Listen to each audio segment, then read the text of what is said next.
Well, it's a hot day in Flint, Michigan. Back to the Bricks is going on. And I got out of Speedway. And look what I found. Hostess Cherry Twinkies. There's a guy looking next to me. He's probably thinking I'm crazy.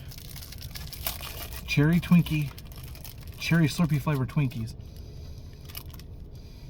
They smell like cherry Slurpee.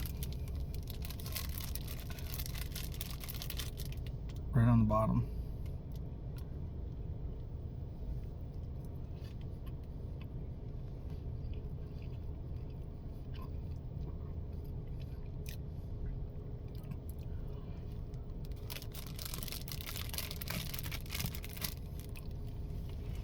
Yep, the filling inside these tastes just like a cherry Slurpee. It's a Twinkie. It's a Slurpee injected Twinkie.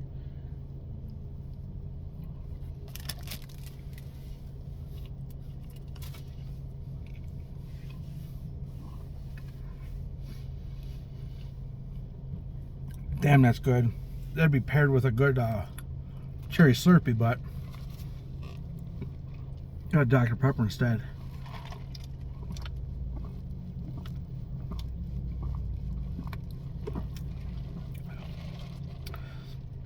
Speedway 7-Eleven, hit out of the ballpark again. Cherry Slurpee Twinkie 8-8. This has been a Food on Food review. See you guys next time.